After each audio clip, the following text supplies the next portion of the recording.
Hi friends, welcome back to my YouTube channel. ಎಲ್ಲರೂ ಹೇಗಿದ್ದೀರಾ friends? ಇವತ್ತು ನಾನು ಮಧ್ಯಾಹ್ನ ಲಂಚಿಗೆ ತರಕಾರಿ ಮಿಕ್ಸಿಗೆ ತರಕಾರಿ ಎಲ್ಲ ಹಾಕಿ ಮತ್ತು ಮೊಳಕೆ ಕಟ್ಟಿದ ಹೆಸರು ಕಾಳು ಹಾಕಿ ಗಸಿ ಮಾಡ್ತಾಯಿದ್ದೇನೆ. ಇದು ತುಂಬ ಚೆನ್ನಾಗಿರುತ್ತೆ. ಇದು ಒಂದು ಹೆಸರು ಕಾಳು ಮೊಳಕೆ ಕಟ್ಟಿದ್ದು ರಿಚ್ ಪ್ರೋಟೀನ್ ಇರುತ್ತೆ ಇದರಲ್ಲಿ ಜಾಸ್ತಿ. ಮತ್ತು ತರಕಾರಿಯಲ್ಲಿ ಕೂಡ ಅಷ್ಟೇ. ಇದರಲ್ಲಿ ಯಾವುದ್ಯಾವ್ದು ತರಕಾರಿ ತೊಗೊಂಡಿದ್ದೇನೆ ಅಂದರೆ ಬೀಟ್ರೋಟ್ ತೊಗೊಂಡಿದ್ದೇನೆ, ಆಲೂಗಡ್ಡೆ, ಕ್ಯಾರೆಟು ಮತ್ತು ಬೀನ್ಸು ಎಲ್ಲ ಸ್ವಲ್ಪ ಸ್ವಲ್ಪ ಸ್ವಲ್ಪ ತರಕಾರಿ ಉಳಿದಿತ್ತು. ಅದರಿಂದೆಲ್ಲ ಹಾಕಿ ಇವತ್ತು ಗಸಿ ಮಾಡ್ತಾಯಿದ್ದೇನೆ. ಇದಕ್ಕೆ ನಾನು ಸ್ವಲ್ಪ ತೆಂಗಿನಕಾಯಿ ಹಾಕಿ ಗಸಿ ಮಾಡ್ತಾಯಿದ್ದೇನೆ. ಇದಕ್ಕೊಂದು ಸ್ವಲ್ಪ ತೆಂಗಿನಕಾಯಿ ತೊಗೊಂಡಿದ್ದೇನೆ, ಒಂದು ಅರ್ಧ ಕಪ್ಪಷ್ಟು, ಮತ್ತು ಒಂದು ಸ್ವಲ್ಪ ಹುಳಿ. ಮತ್ತು ಮಸಾಲೆ ಮಾಡುವಾಗ ಕೆಲವೆಲ್ಲ ಮಸಾಲೆ ಹಾಕಬೇಕಾಗುತ್ತೆ, ರುಬ್ಕೊಳ್ಬೇಕು ತೆಂಗಿನಕಾಯಿ ಜೊತೆ. ಇವಾಗ ಮೊದಲು ಇದನ್ನು ಬೇಯಿಸ್ಕೊಳ್ತೇನೆ, ತರಕಾರಿನ ಬೇಯಿಸ್ಕೊಳ್ತೇನೆ. ಇದನ್ನು ಕುಕ್ಕರಲ್ಲಿ ಹಾಕಿ ತರಕಾರಿನ ಬೇಯಿಸ್ಕೊಳ್ಬೇಕು.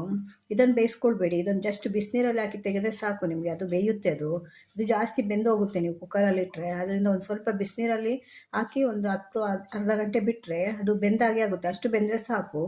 ಇವಾಗ ಒಂದು ಸಲ ಇದನ್ನು ಬೇಯಿಸ್ಕೊಂಡು ಬರ್ತೇನೆ, ಆಮೇಲೆ ಗಸಿ ಮಾಡೋದು ಹೇಗೆ ಅಂತ ತೋರಿಸ್ತೇನೆ. ತರಕಾರಿ ಬೇಯಿಸ್ಕೊಳ್ತಾ ಇದ್ದೇನೆ. ಇದಕ್ಕೊಂದು ಇಡಿಯಷ್ಟು ಬೇಳೆ ಕೂಡ ನೆನೆಸಿದ್ದೇನೆ. ನನಗೆ ಆವಾಗ ಹೇಳುವಾಗ ಮರ್ತೋಯ್ತಿದ್ದು ಬೇಳೆ. ಇದಕ್ಕೊಂದು ಇಡಿಯಷ್ಟು ಬೇಳೆ ಕೂಡ ಹಾಕಬೇಕು ಇದಕ್ಕೆ. ಗಸಿ ಆದ್ದರಿಂದ ಒಂದು ಸ್ವಲ್ಪ ಬೇಳೆ ಸಾಕಾಗುತ್ತೆ ಇದಕ್ಕೆ, ಯಾಕೆಂದರೆ ತೆಂಗಿನಕಾಯಿ ರುಬ್ಬಿ ಹಾಕ್ತೇವಲ್ಲ ನಾವು, ಅದರಿಂದ ಇದು ಬೇಳೆ ಮತ್ತು ತರಕಾರಿ ಎರಡನ್ನು ಒಟ್ಟಿಗೆ ಬೇಯಿಸ್ಕೊಳ್ತಾ ಇದ್ದೇನೆ. ಯಾಕೆಂದರೆ ಗ್ಯಾಸ್ ಸೇವ್ ಆಗುತ್ತೆ. ನಿಮಗೆ ಬೇರೆ ಬೇರೆ ಬೇಯಿಸ್ಕೊಳ್ಳಿಕ್ಕೆ ಹೋದರೆ ತುಂಬ ಟೈಮ್ ತೊಗೊಳುತ್ತೆ. ಬೇಯಿಸ್ಕೊಳ್ಳುವಾಗ ಒಂದು ಸ್ವಲ್ಪ 1/4 ಸ್ಪೂನಷ್ಟು ಅರಿಶಿಣದ ಪೌಡ್ರ್ ಹಾಕಿ ಬೇಯಿಸ್ಕೊಳ್ಳಿ.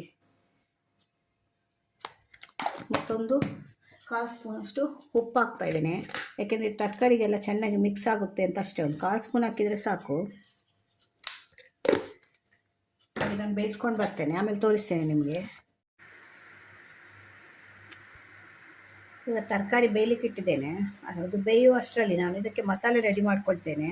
ಇದಕ್ಕೆ ನಾನು 1 ಸ್ಪೂನಷ್ಟು ಉದ್ದಿನಬೇಳೆ ಹಾಕ್ತಾಯಿದ್ದೇನೆ ಮಸಾಲೆಗೆ, ಮತ್ತು 1 ಸ್ಪೂನಷ್ಟು ಕಡಲೆಬೇಳೆ ಹಾಕ್ತಾಯಿದ್ದೇನೆ. ಕಡಲೆಬೇಳೆ ಬೇಕಾದರೆ ಹಾಕ್ಕೊಳ್ಬೋದು, ಕೆಲವರು ಕಡಲೆಬೇಳೆ ಹಾಕಲ್ಲ, ಅದು ಸ್ವಲ್ಪ ಗಟ್ಟಿ ಬರುತ್ತೆ ಗಸಿನ, ಇಲ್ಲದ್ರೆ ನೀರಾಗುತ್ತೆ. ಒಂದು 1/4 ಸ್ಪೂನಷ್ಟು ಮೆಂತ್ಯ ಹಾಕ್ತಾಯಿದ್ದೇನೆ, ಮತ್ತು ಒಂದು 1/4 ಸ್ಪೂನಷ್ಟು ಜೀರಿಗೆ ಹಾಕ್ತಾಯಿದ್ದೇನೆ, ಮತ್ತೊಂದು ಸ್ವಲ್ಪ ನಾನಿದು ಅಕ್ಕಿ ಹಾಕ್ತಾಯಿದ್ದೇನೆ. ಇದು ಅಕ್ಕಿ ಹಾಕೋದು ಯಾಕೆಂದರೆ ಇದು ಸ್ವಲ್ಪ ಗಟ್ಟಿ ಬರಲಿ ಅಂತ ನಾವು ಮಾಡ್ಕೊಳ್ತೇವೆ ಮಸಾಲೆ. ಕಡಲೆಬೇಳೆ ಕೂಡ ಅದಕ್ಕೆ ಹಾಕೋದು. ಮತ್ತೊಂದು ಸ್ವಲ್ಪ ಕರಿಬೇವು ಹಾಕ್ತಾಯಿದ್ದೇನೆ. ಇದೆಲ್ಲ ಹಾಕಿದ ಮೇಲೆ ಒಂದು ಸ್ವಲ್ಪ ಇದನ್ನು ಫ್ರೈ ಮಾಡಬೇಕು. ಈಗ ನೋಡಿ, ಇದು ಫ್ರೈ ಆಗ್ತಾ ಬಂತು, ಒಳ್ಳೆ ಘಮ ಬರ್ತಾ ಇದೆ. ಇದು ತುಂಬ ಚೆನ್ನಾಗಿರುತ್ತೆ, ನಿಮಗೆ ಮಕ್ಕಳಿಗೆ ಮಾಡಿಕೊಟ್ರೆ. ರಿಚ್ ಪ್ರೋಟೀನು, ತರಕಾರಿಯಲ್ಲೆಲ್ಲ ತುಂಬ ವಿಟಮಿನ್ಸ್ ಮಿನರಲ್ಸ್ ಎಲ್ಲ ಇರುತ್ತಲ್ಲ, ಇದು ಪ್ರೋಟೀನ್ ಇರುತ್ತೆ ಕಾಳುಗಳಲ್ಲಿ. ಅದರಲ್ಲೂ ಕೂಡ ಮೊಳಕೆ ಕಟ್ಟಿದ ಹೆಸರು ಕಾಳು ಅಂದರೆ ಅದರಲ್ಲಿ ತುಂಬ ಪ್ರೋಟೀನ್ ಇರುತ್ತೆ. ಮಕ್ಕಳು ತರಕಾರಿ ಎಲ್ಲ ಈಗ ತಿನ್ನಲ್ಲ, ಈ ರೀತಿ ಮಾಡಿಕೊಟ್ರೆ ನಿಮಗೆ ಕಾಳುಗಳು ಕೂಡ ತಿಂದ ಹಾಗೆ ಆಗುತ್ತೆ, ಮತ್ತು ತರಕಾರಿ ಕೂಡ ತಿಂದ ಹಾಗೆ ಆಗುತ್ತೆ. ಇದು ಆಲ್ಮೋಸ್ಟ್ ಫ್ರೈ ಆಗಿದೆ. ಇವಾಗ ಇನ್ನು ಫ್ರೈ ಆಯಿತು ಅಂತ ಆಗುವಾಗ ಇದಕ್ಕೆ ಕೆಂಪು ಮೆಣಸಿನ್ಕಾಯಿ ಹಾಕ್ತಾಯಿದ್ದೇನೆ. ನಾನು 2 ತೊಗೊಂಡಿದ್ದೇನೆ ನೋಡಿ. 2 ಇದು ಗುಂಟೂರು ಮೆಣಸಿನ್ಕಾಯಿ ಖಾರಕ್ಕೆ ತೊಗೊಂಡಿದ್ದೇನೆ. ಇದು 2 ಕಲರಿಗೆ ಬ್ಯಾಡಗಿ ಮೆಣಸಿನ್ಕಾಯಿ. ಒಟ್ಟು 4 ಮೆಣಸಿನ್ಕಾಯಿ ಹಾಕ್ತೇನೆ. ಖಾರನ್ನು ನೋಡ್ಕೊಂಡು ಹಾಕ್ಕೊಳ್ಬೋದು. 4 ಹಾಕಿದರೆ ಖಾರ ಬರುತ್ತೆ ಇದು. ಇಲ್ಲ ಖಾರ ಜಾಸ್ತಿ ಬೇಕು ಅಂದರೆ ಇನ್ನೂ 2 ಆ್ಯಡ್ ಮಾಡ್ಕೊಳ್ಬೋದು. ಅದು ನೀವು ತಿನ್ನುವ ಖಾರದ ಮೇಲೆ ಡಿಪೆಂಡ್ ಆಗಿರುತ್ತೆ. ಖಾರ ಜಾಸ್ತಿ ಬೇಕು ಅಂದರೆ ಜಾಸ್ತಿ ಹಾಕ್ಕೊಳ್ಬೋದು. ಇದು ಗಸಿ ತುಂಬ ಚೆನ್ನಾಗಿರುತ್ತೆ, ಒಂದ್ಸಲ ಮನೆಯಲ್ಲಿ ಮಾಡಿ ನೋಡಿ. ಅದು ತುಂಬ ಒಳ್ಳೆಯದು ಆರೋಗ್ಯಕ್ಕೆ ಕೂಡ. ಇದು ಆಲ್ಮೋಸ್ಟ್ ಆಗಿದೆ. ಇವಾಗ ಇದನ್ನು ತೆಂಗಿನಕಾಯಿ ಜೊತೆ ನಾವು ಈ ಮಸಾಲೆ ಎಲ್ಲ ಹಾಕಿ ರುಬ್ಕೊಳ್ಬೇಕು. ಇವಾಗ ನೋಡಿ, ಮಸಾಲೆ ಎಲ್ಲ ಫ್ರೈ ಮಾಡ್ಕೊಂಡಿದ್ದೇನಲ್ಲ, ಅದನ್ನು ಮಿಕ್ಸಿಗೆ ಜಾರ್ಗೆ ರುಬ್ಕೊಳ್ಳಿಕ್ಕೆ ಹಾಕಿದ್ದೇನೆ. ರುಬ್ಕೊಳ್ಳುವಾಗಲೇ ಸ್ವಲ್ಪ ಹುಣಸೆ ಹುಳಿ ಕೂಡ ಹಾಕ್ಕೊಳ್ಬೇಕು. ಇದನ್ನು ನೆನೆಸಿ ಕೂಡ ನೀವು ರಸ ತೆಗೆದು ಕೂಡ ಹಾಕ್ಕೊಳ್ಬೋದು. ಆದರೆ ಇದರಲ್ಲಿ ಹಾಕಿದ್ರೆ ನಿಮಗೆ ಬೇಗ ಒಟ್ಟಿಗೆ ರುಬ್ಬಿ ಹೋಗುತ್ತೆ ಅದು. ಮತ್ತು ಇದಕ್ಕೆ ಏನಂದರೆ ಸೀಡ್ ಇರಬಾರ್ದು, ಬೀಜ ಇರಬಾರ್ದು ಇದರಲ್ಲಿ. ಬೀಜ ಇದ್ದರೆ ರುಬ್ಬಲ್ಲ ಇದು. ಸೀಡ್ಲೆಸ್ ಬರುತ್ತಲ್ಲ, ಅದು ಹಾಕಬೇಕು. ಇಲ್ಲಾಂದರೆ ಬೀಜ ತೆಗೆದು ಹಾಕಿ. ಇಷ್ಟು ಹುಳಿ ಹಾಕ್ತಾಯಿದ್ದೀನಿ, ಒಂದು ಚಿಕ್ಕ ನೆಲ್ಲಿಕಾಯಿ ಗಾತ್ರದಷ್ಟು ಹುಳಿ ಹಾಕ್ತಾಯಿದ್ದೀನಿ ನೋಡಿ. ಮತ್ತು ಇದ್ರ ಜೊತೆ ತೆಂಗಿನಕಾಯಿ ಕೂಡ ಹಾಕಿ ಇವಾಗ ರುಬ್ಕೊಂಡು ಬರ್ತೇನೆ. ತರಕಾರಿ ಎಲ್ಲ ಬೆಂದಿದೆ ನೋಡಿ, ಎಷ್ಟು ಚೆಂದ ಮಾಡಿ ಬೆಂದಿದೆ. ಒಂದೇ ಸಲ ಕುಕ್ಕರಲ್ಲಿ ಇಟ್ಟರೆ ಒಂದು 3ರಿಂದ 4 ವಿಸಿಲ್ ಬಾರಿಸಿದರೆ ಒಂದೇ ಸಲ ಬೆಂದೋಗುತ್ತೆ. ನಿಮ್ಗೊಂದು 15-20 ನಿಮಿಷದಲ್ಲಿ ಆಗೋಗುತ್ತೆ. ಅದೇ ನೀವು ಗ್ಯಾಸಲ್ಲಿ ಡೈರೆಕ್ಟ್ ಇಟ್ಟರೆ ಬೇಯಲಿಕ್ಕೆ ಪಾತ್ರೆಯಲ್ಲಿ 3/4 ಗಂಟೆ ಆದರೂ ಬೇಕಾಗುತ್ತೆ. ಅದರಿಂದ ಆದಷ್ಟು ಗ್ಯಾಸ್ ಸೇವ್ ಆಗುತ್ತೆ. ಈ ರೀತಿ ಬೇಯಿಸ್ಕೊಳ್ಳಿ. ಇವಾಗ ಇದನ್ನು ಕುದಿಲಿಕ್ಕೆ ಇಡ್ತಾ ಇದ್ದೇನೆ. ಇವಾಗ ಇದನ್ನು ಕುದಿಲಿಕ್ಕೆ ಇಟ್ಟ ಮೇಲೆ ಇದಕ್ಕೊಂದು ಸ್ವಲ್ಪ ಅರಿಶಿಣ ಮತ್ತೆ ಹಾಕ್ತಾಯಿದ್ದೇನೆ. ಆಗ ಬೇಯುವಾಗ ಒಂದು 1/4 ಸ್ಪೂನ್ ಹಾಕಿದ್ದೆ, ಈಗ ಒಂದು 1/4 ಸ್ಪೂನ್ ಹಾಕ್ತೇನೆ. ಮತ್ತು ಇದಕ್ಕೆ 1 ಸ್ಪೂನಷ್ಟು ಉಪ್ಪು ಹಾಕ್ತಾಯಿದ್ದೇನೆ. ಕಲ್ಲುಪ್ಪು, ಅದನ್ನು ನಾನು ನೋಡ್ಕೊಂಡು ಹಾಕ್ತೇನೆ. ಉಪ್ಪು ಜಾಸ್ತಿ ಆಗೋಗುತ್ತೆ. ಒಂದ್ಸಲ ಕುದಿಬೇಕು. ಇದು ಚೆನ್ನಾಗಿ ಕುದಿ ಬಂದು ನಾವು ಇದಕ್ಕೆ ರುಬ್ಕೊಂಡಿದ್ದ ಮಸಾಲೆ ಹಾಕಿದ ಮೇಲೆ ಲಾಸ್ಟಲ್ಲಿ ನಾನು ಹೆಸರು ಕಾಳು ಹಾಕ್ತೇನೆ. ಯಾಕೆಂದರೆ ಅದು ತುಂಬ ಬೆಂದೋಗುತ್ತೆ ಮೊದಲೇ ಹಾಕಿದರೆ. ಆಲ್ರೆಡಿ ನಾನು ಬಿಸಿನೀರಲ್ಲಿ ಹಾಕಿ ತೆಗೆದಿದ್ದೇನೆ ನಾನು. ಇದು ತರಕಾರಿ ಬೇಯಿಸ್ಕೊಂಡು ನೀರು ಕೂಡ ಇದಕ್ಕೆ ಹಾಕಿದ್ದೇನೆ ನೋಡಿ. ನಿಮ್ಗೆ ಎಷ್ಟು ನೀರು ಬೇಕೋ ಅಷ್ಟೇ ಇಟ್ಕೊಂಡ್ರೆ ನೀರು ವೇಸ್ಟ್ ಆಗಲ್ಲ. ನೀವು ಸ್ವಲ್ಪನೇ ನೀರು ಇಟ್ಕೊಂಡ್ರೆ ಇದಕ್ಕೆ ಹಾಕ್ಬೋದು. ನಿಮಗೆ ಎಕ್ಸ್ಟ್ರಾ ಮೇಲಿಂದ ಬೇರೆ ನೀರು ಹಾಕಬೇಕು ಅಂತಿಲ್ಲ. ಇವಾಗೆಲ್ಲ ಒಂದ್ಸಲ ಇವಾಗ ಇದು ಚೆನ್ನಾಗಿ ಕುದಿ ಬರಬೇಕು. ಇವಾಗ ಇದಕ್ಕೊಂದು ಸ್ವಲ್ಪ ಬೆಲ್ಲ ಕೂಡ ಹಾಕ್ತಾ ಇದ್ದೇನೆ. ಬೆಲ್ಲ ಬೇಕಿದ್ರೆ ಹಾಕ್ಕೊಳ್ಳಿ, ಸಿಹಿ ಬೇಡ ಅನ್ನೋರು ಸ್ಕಿಪ್ ಮಾಡ್ಕೊಳ್ಬೋದು. ಆದರೆ ಬೆಲ್ಲ ಹಾಕಿದ್ರೆ ಚೆನ್ನಾಗಿರುತ್ತೆ. ಯಾವುದೇ ನೀವು ಅಡುಗೆಗೆ ಉಪ್ಪು ಹುಳಿ ಬೆಲ್ಲ ಸಿಹಿ ಎಲ್ಲ ಬಿದ್ದರೆ ಚೆನ್ನಾಗಿರುತ್ತೆ. ಅದರಿಂದ ಒಂದು ಸಲ ಬೆಲ್ಲ ಹಾಕ್ಕೊಂಡ್ರೆ ಚೆನ್ನಾಗಿರುತ್ತೆ. ಇವಾಗ ಇದಕ್ಕೆ ಮಸಾಲೆ ರುಬ್ಕೊಂಡಿದ್ದೇನಲ್ಲ ಅದನ್ನು ಹಾಕ್ತಾ ಇದ್ದೀನಿ ನೋಡಿ. ಈ ರೀತಿ ಮಸಾಲೆ ರುಬ್ಕೊಂಡಿದ್ದೇನೆ.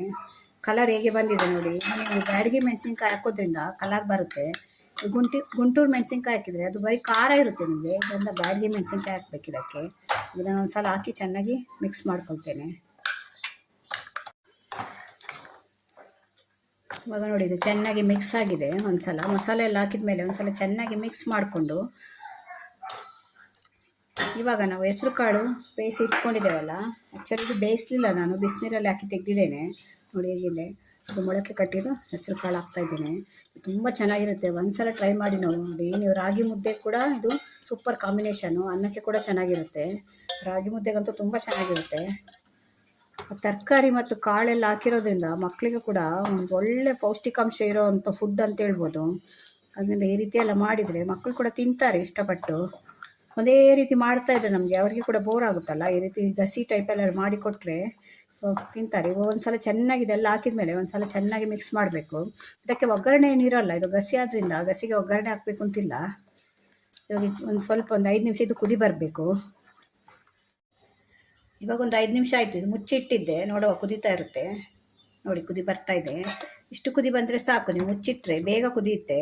ಇದು ಗರಂ ಮಸಾಲೆ ಹಾಕಿದ್ರಿಂದ ನೀವು ಜಾಸ್ತಿ ಕುದಿಸಬಾರ್ದು. ಯಾಕೆಂದರೆ ಅದೊಂದು ಸಲ ಅದರದ್ದೊಂದು ಸ್ಮೆಲ್ ಬರಲಿಕ್ಕೆ ಸ್ಟಾರ್ಟ್ ಆಗುತ್ತೆ. ನೀವು ಜಾಸ್ತಿ ಕುದಿಸಿದ್ರೆ. ತೆಂಗಿನಕಾಯಿ ಕೂಡ ಹಾಕಿದ್ದೀರಲ್ಲ, ಇಷ್ಟು ಕುದಿ ಬಂದರೆ ಸಾಕು. ಇವಾಗ ರೆಡಿ ಆಯಿತು ನೋಡಿ.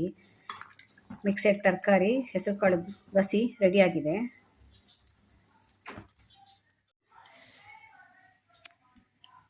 ನೋಡಿ ಫ್ರೆಂಡ್ಸ್, ತರಕಾರಿ ಮಿಶ್ರ ಎಲ್ಲದು ಮಿಕ್ಸೆಡ್ ತರಕಾರಿ ಹಾಕಿ ಮಾಡಿದ ಮೊಳಕೆ ಕಟ್ಟಿದ ಹೆಸರು ಕಾಳು ಗಸಿ ರೆಡಿಯಾಗಿದೆ. ಎಷ್ಟು ಪ್ರೋಟೀನ್ ಇದೆ ನೋಡಿ ಇದರಲ್ಲಿ. ನೀವು ಅದರಿಂದ ತುಂಬ ಒಳ್ಳೆಯದು ನಮ್ಮ ಆರೋಗ್ಯಕ್ಕೆ. ಇಂಥದ್ದು ಆರೋಗ್ಯಕ್ಕೆ ಒಳ್ಳೆಯದಾದನ್ನೆಲ್ಲ ನಾವು ಆದಷ್ಟು ತಿನ್ನಬೇಕು.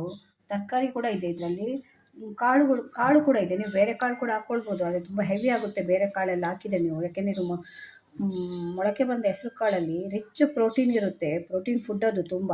ಅದರಿಂದ ಅವರು ಒಂದು ಕಾಳು ಹಾಕಿದರೆ ಸಾಕು. ಈ ರೀತಿ ಗಸಿ ಮಾಡ್ಕೊಳ್ಳಿ ಮನೆಯಲ್ಲಿ. ಮಕ್ಕಳಿಗೆ ಕೂಡ ಮಾಡ್ಕೊಳ್ಳಿ, ಇಷ್ಟಪಟ್ಟು ತಿಂತಾರೆ ಮನೆಯಲ್ಲಿ. ಈ ವಿಡಿಯೋ ನಿಮ್ಗೆ ಇಷ್ಟ ಆದರೆ ನನ್ನ ಚಾನಲ್ ಸಬ್ಸ್ಕ್ರೈಬ್ ಮಾಡ್ಕೊಂಡು ನೋಡಿ. ಇದೇ ಥರ ಹೊಸ ಹೊಸ ವಿಡಿಯೋ ತೊಗೊಂಡು ಮತ್ತೆ ಬರ್ತೇನೆ. Bye friends.